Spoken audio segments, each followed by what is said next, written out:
तारीख की शाम के 6 बजे के आसपास की ये घटना है, जब मैं सुशील आनंद शुक्ला जी से बात करने गई तो उन्होंने मुझसे बदतमीजी करनी शुरू करी, मुझे गंदी गंदी गालियां देनी शुरू करी। उनके ऐसा इशारा करने पे दरवाजा अंदर से बंद कर लिया, कुंडी बंद कर ली गई, कमरा अंदर से बंद रहा और मुझे गंदी गंदी गालियां दी गई। तीनों उठ के मेरी तरफ आए। मैं अभी भी जब उस घटना के बारे में सोचती हूँ तो मेरे रोंगटे खड़े हो जाते हैं। मैं बहुत ज़ोर ज़ोर से चिल्ला रही थी, मेरे हाथ में फ़ोन था, मैं बार बार कहती रही कि मुझे बाहर जाने दीजिए, लेकिन लगातार मुझसे बदसलूकी करी जा रही थी। मैं हमेशा से सुनती आ रही थी कि भारतीय राष्ट्रीय कांग्रेस राम विरोधी है, भारतीय राष्ट्रीय कांग्रेस हिंदू विरोधी है, सनातन विरोधी है, लेकिन मैं कभी इस बात पे विश्वास नहीं करती थी। लगातार 22 साल मैं इस पार्टी में रही और हमेशा से पार्टी के बाहर भी अंदर भी हमेशा से ये सुनने को मिलता था, पर मैं कभी विश्वास नहीं करती थी। और हम कांग्रेस के सबसे बड़े नेता, आज तक के सबसे बड़े नेता महात्मा गांधी जी की तो हर सभा की शुरुआत ही रघुपति राघव राजाराम से होती थी, तो हम कभी सोच ही नहीं सकते थे और मैं मानती ही नहीं थी जब भी कोई चीज़ सामने आती थी। लेकिन मेरी आंखों से पर्दा उस दिन हटा, सच्चाई मेरी आंखों के सामने उस दिन आई जब मैं स्वयं रामलला के दर्शन करने गई। कुछ समय पहले मेरी नानी की मृत्यु हो गई और वो बहुत बड़ी राम भक्त थी। जब रामलला को टेंट में रखने का काम कांग्रेस ने किया था, उस समय वो दर्शन करके आई थी और उनकी आखिरी इच्छा थी कि वो राम जी के दर्शन करके आए। इसीलिए मेरी माँ ने बार बार कहा कि वो राम जी के दर्शन करके आना चाहती हैं, तो मैं उनको वहाँ लेकर गई, अयोध्या लेकर गई। अयोध्या में जाके हमने रामलला के दर्शन करे और बहुत, जब वहाँ से मैं वापस आई तो तन मन और हर तरीके से मैं राममय हो चुकी थी और इतना ज़्यादा एक अलग ऊर्जा मेरे अंदर आई। और मैं वापस आके सबसे पहला काम जो मेरे दिल से अंदर से आया, मैंने अपने घर के बाहर आके जय श्री राम का एक ध्वज लगा दिया। बस वो ध्वज लगाने की देरी थी कि आग लग गई। और उसी समय से हमारी पार्टी, मतलब जिस पार्टी में मैं पहले थी, कांग्रेस पार्टी ने मेरे से नफरत करनी शुरू कर दी। और वो तुरंत जब मैंने फोटो डाली, वीडियो डाले, तो मेरे को लगातार डांट सुननी पड़ी और लगातार बोला गया कि इसको आपने क्यों किया, क्यों तुम राम मंदिर होके आई जब चुनाव सर पे है, क्यों हर बार ये डाली। और मुझे लगातार कहा जाता था कि तुम बहुत हिंदू धर्म के लिए बोलती हो, और कई बार मुझे रोक दिया जाता था डिबेट्स पे कि नहीं, तुम बहुत ज़्यादा हिंदू धर्म के लिए बोलती हो। क्या अपने धर्म का स्टैंड लेना गलत है? मैं तब समझ नहीं पाती थी।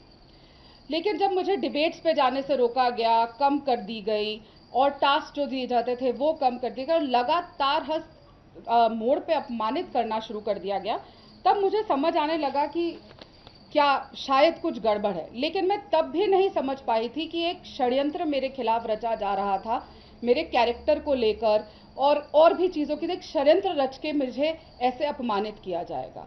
मैं छत्तीसगढ़ के चुनाव की मीडिया की प्रभारी बनी और ये मेरा तीसरा बार था। 2 विधानसभा चुनाव भी मैं बतौर मीडिया प्रभारी वहाँ काम कर चुकी हूँ और इस बार लोकसभा चुनाव पे मेरी जिम्मेदारी थी। तो ये दर्शन के बाद कुछ समय बाद जब मैं छत्तीसगढ़ गई तो लगातार मुझे अपमानित किया जा रहा था। और यहीं से बात शुरू नहीं होती। जब राहुल गांधी जी की भारत जोड़ो न्याय यात्रा चल रही थी, तो वहाँ के जो मीडिया चेयरमैन थे छत्तीसगढ़ के, सुशील आनंद शुक्ला, उनका मैं नाम सुशील तो अब कहना शोभा नहीं देता, दुशील ही कहेंगे उन्हें, तब भी उन्होंने राहुल गांधी जी की यात्रा के दौरान मुझे शराब ऑफर करी। उनके साथ एक और उनके साथी थे, धनंजय ठाकुर, और यहाँ से कांग्रेस के 2 लड़कियां जो काम करती थी मीडिया डिपार्टमेंट में, वो मेरे साथ थी। और उनके सामने ही हुआ कि लगातार मुझे रात को कमरे में, जब हम कोरबा में थे, जब हम वहाँ पे यात्रा में वेट कर रहे थे रात को, तो मुझे लगातार फ़ोन करके सामने भी आके कि आपको कौन सी शराब चाहिए, हम आपके कमरे में शराब पहुँचाने का काम करेंगे। और शराब पी के 5 से 6 के प्रवक्ताओं के साथ मीडिया चेयरमैन आके मेरे कमरे पे भी खटखटाते थे।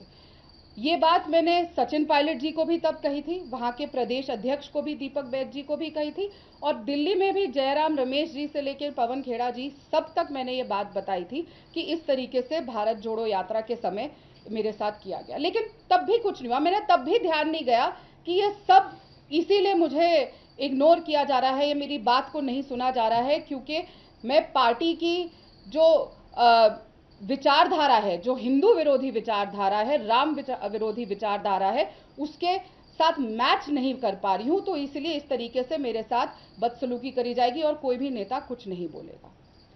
और हद तब पार हो गई जब 30 तारीख को छत्तीसगढ़ कांग्रेस के मुख्यालय में रायपुर में किसी भी नेता के लिए, किसी भी पॉलिटिशियन के लिए, जो हमारी पार्टी का मुख्यालय होता है वो मंदिर के समान होता है, और हम सबसे सेफ अगर कहीं होते हैं तो वो उस मुख्यालय में होते हैं।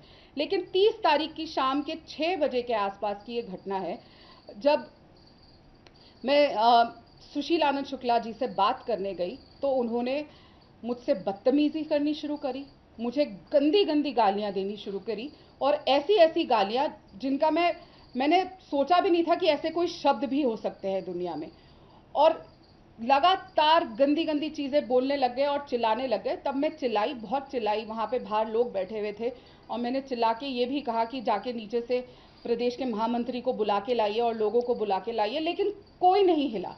फिर वो जब मैंने अपना फ़ोन बाहर निकाला कि मैं आपको रिकॉर्ड कर रही हूँ, ऐसे हाथ में फ़ोन पकड़ा, तो सुशील आनंद शुक्ला ने इशारा किया और उस कमरे में 2 और लोग थे, 2 और प्रवक्ता थे, जिन्होंने उनके ऐसा इशारा करने पे दरवाजा अंदर से बंद कर लिया, कुंडी बंद कर ली गई।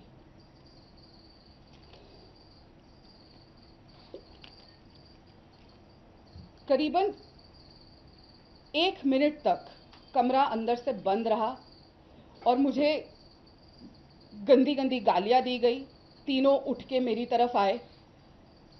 मैं अभी भी जब उस घटना के बारे में सोचती हूँ तो मेरे रोंगटे खड़े हो जाते हैं। मैं चीखती रही, चिल्लाती रही, बाहर भी लोग थे, लेकिन किसी ने दरवाज़ा खोलने की कोशिश नहीं करी, और जो बाकी के 2 आदमी थे उन्होंने दरवाजे के आगे आके खड़े हो गए और मुझे दरवाज़ा नहीं खोलने दिया। मैं बहुत ज़ोर ज़ोर से चिल्ला रही थी, मेरे हाथ में फ़ोन था, मैं बार बार कहती रही कि मुझे बाहर जाने दीजिए, लेकिन लगातार मुझसे बदसलूकी करी जा रही थी। बहुत मुश्किल से मैं वहाँ पे धक्का देके, और उस समय सिर्फ एक ही चीज़ मेरे ध्यान में आई, मैंने आंख बंद करके चिल्लाते समय सिर्फ कृष्ण जी का ध्यान किया कि वो मुझे यहाँ से बचा के लेकर जाए, क्योंकि जहाँ पे हम सबने अपने आप को, एक महिला सबसे सुरक्षित महसूस करती है कि वो हमारा मंदिर है, वहाँ पे मुझे अंदर 3 आदमियों ने बंद कर लिया। बहुत मुश्किल से धक्का देके मैं वो दरवाज़ा खोल के चिल्लाती हुई, चीखती हुई कांग्रेस ऑफिस में, सीढ़ियों से जो लोग वहाँ पे गए उन्होंने देखा कि वो 1st फ्लोर पर ऑफिस है।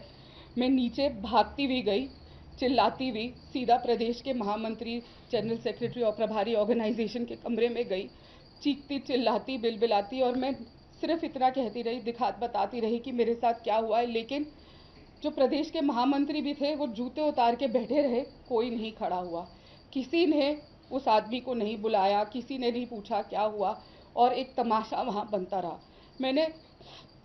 मेरी घड़ी 154 पे मेरा BPM चला गया, और घड़ी ऐसे फट कर रही थी, लग रहा था कि घड़ी ही फट जाएगी। मेरे हाथ पैर ठंडे पड़ गए। मैं वो सोचती भी हूँ तो मेरे रोंगटे खड़े हो जाते हैं जो मेरे साथ उस पल हुआ।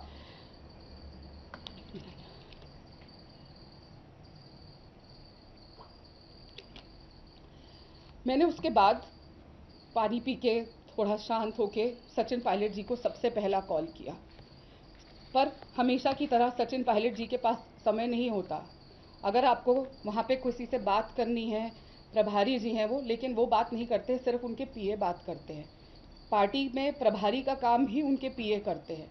उनके PA ने फ़ोन उठाया और उन्होंने कहा कि हम गाड़ी में हैं, हम सरगुजा जा रहे हैं, और मेरी उनसे 1 मिनट बात हुई और मैंने उनको पूरा के पूरा घटनाक्रम से अवगत कराया, और उन्होंने कहा कि 1 मिनट रुकिए। उन्होंने वहाँ पे बात करी और मुझे कहा आप चुप रहिएगा, चुनाव का समय है, बिल्कुल चुप रहिएगा, कुछ मत करना, और उन्होंने फ़ोन रख दिया। मैंने फिर फ़ोन लगाया कि मेरी सर से बात करा दीजिए, लेकिन कहा अभी व्यस्त है, हम गाड़ी में सरगुजा जा रहे हैं। गाड़ी में पीछे सीट पे बैठा हुआ आदमी, अगर एक महिला अपनी खुद की पार्टी की एआईसीसी ऑफिस बेरर के साथ इतनी बड़ी घटना हो रही है और वो बात नहीं कर पाया।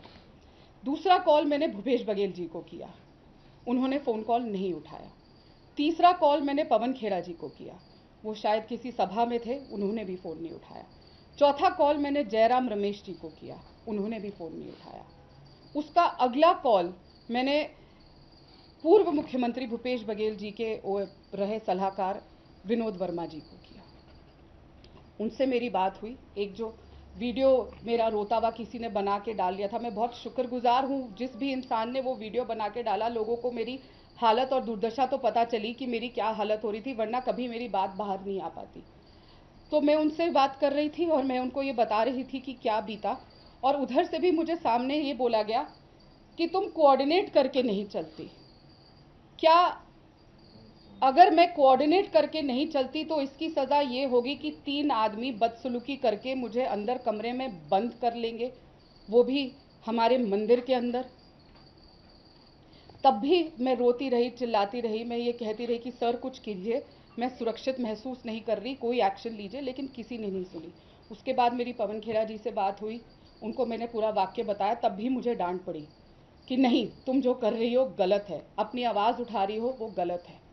उसके बाद भूपेश बघेल जी ने मुझे कॉल बैक किया, मेरी उनसे 3.5 मिनट बात हुई। मैंने उनको पूरा घटनाक्रम बताया और ये कहा कि आप मेरे परिवार को जानते हैं, आप मेरे चुनाव प्रचार में आए हैं, मैं आप हमें हर साल बेटी बना के तीजा पोरा के लिए छत्तीसगढ़ बुलाते हैं, मैं छत्तीसगढ़ की बेटी हूँ और आप ही के आदमी, आप ही के बनाए हुए सुशील आनंद शुक्ला जो आपके साथ काम करते हैं, उन्होंने ऐसे बदतमीजी करी। पूरी बात सुन के सामने से जब मैंने उन्हें कहा कि मुझे इतनी पीड़ा हो रही है, इतना घबरा गई हूँ, मैं अस्पताल से वापस आ रही थी उस समय, तो मैं सोच रही हूँ कि मैं राजनीति ही छोड़ दूँ, तो भूपेश बघेल जी ने सामने से मुझे कहा नहीं, तुम छत्तीसगढ़ छोड़ दो। जब ये सामने से कहा गया कि छत्तीसगढ़ छोड़ दो, तब मुझे चीज़ें सामने से समझ आनी शुरू हुई कि किस तरीके से एक षड्यंत्र के तहत ये सब मेरे साथ किया गया। उसके बाद 6 दिन मैंने इंतज़ार किया। 6 दिन में लगातार राहुल गांधी जी, प्रियंका गांधी जी, जयराम रमेश जी, राहुल गांधी जी और प्रियंका गांधी जी के जो पीए पार्टी चलाते हैं, अलंकार सवाई जी, कौशल विद्यार्थी जी, संदीप सिंह जी, सबको लगातार कॉल करती रही, मैसेज किए, चिट्ठियाँ लिखी, खड़गे जी के ऑफिस में भेजा, पर कहीं से कोई जवाब नहीं आया, कहीं से कोई मदद नहीं आई। जयराम रमेश जी को भी मैंने रात को 1:30 बजे पूरी चीज़ लिख के भेजी, उन्होंने सुबह 7 बजे वो मैसेज पढ़ लिया, लेकिन उन्होंने एक फ़ोन कॉल नहीं किया, एक बार मुझसे बात नहीं करी। और मैं अपनी मर्जी से तो छत्तीसगढ़ गई नहीं थी, मुझे पार्टी ने वहाँ पे बकायदा तीसरी बार भेजा था, तो मैं पार्टी की जिम्मेदारी थी, एक एआईसीसी की ऑफिस बेरर हूँ और मुझे वहाँ भेजा गया था, लेकिन किसी ने कोई रिएक्शन नहीं दिया। दोपहर जब मैंने ट्वीट करना शुरू किया और न्याय की गुहार मांगी, तब एक फ़ोन कॉल जयराम रमेश जी का आया। मैं उस वक्त डॉक्टर पे थी, मैं नहीं उठा पाई और तुरंत 15 मिनट बाद मैंने कॉल बैक किया, तो उसके बाद फिर उन्होंने नहीं उठाया। जैसे होता है कि बस हाँ फ़ोन कर दिया, नहीं उठाया तो हमने एक रजिस्टर कर दिया कि कॉल है, लेकिन किसी ने नहीं सुनी। मैं लगातार शिकायत करती रही। मैंने अलंकार जी को जब उनका एक रिप्लाई आया, उन्होंने कहा कि आपने जयराम जी से ये बात कही है, मैंने कहा बिल्कुल कही है। पूरी घटनाक्रम फिर बताई कि किस तरीके से मेरे बारे में गलत बातें मीडिया में कही जा रही हैं, तब भी कुछ नहीं हुआ। मैं हमेशा सोचती थी जब ये घटना प्रियंका चतुर्वेदी जी के साथ घटी थी ऐसी ही तरीके से, तो शायद पार्टी ने साथ दिया होगा, वो ऐसी ही चली गई। और मैंने बहुत प्रखरता से ये बातें रखी थी और बहुत सामने आके कि नहीं, पार्टी ने उन्हें बहुत कुछ दिया, फिर भी वो चली गई। उसके बाद यही चीज़ हमने अर्चना गौतम, जो एक दलित लड़की है और सिर्फ प्रियंका गांधी जी का नाम ले लेके, चाहे वो जब बिग बॉस में थी या चुनाव लड़ रही थी, सिर्फ प्रियंका गांधी जी का राग बलापती थी, लेकिन उसके साथ भी ऐसा ही हुआ। भारतीय राष्ट्रीय कांग्रेस के राष्ट्रीय मुख्यालय एआईसीसी 24 अकबर रोड में गुंडों को भेजकर उसको पीटा गया था, और तब भी उसने कहा था कि ऊपर के इशारे से मेरे साथ ऐसा हुआ था, लेकिन मैंने तब भी यकीन नहीं किया था। मैं तब भी नहीं मानती थी कि मेरी पार्टी ऐसा कर सकती है। फिर जब अंकिता दत्ता ने कंप्लेंट करी वीवी श्रीनिवास के खिलाफ, तो कंप्लेंट करने का नतीजा ये हुआ कि उसको पार्टी से निकाल दिया गया। लेकिन वीवी श्रीनिवास, जिस दिन मेरे साथ ये घटना हुई और जब अगले दिन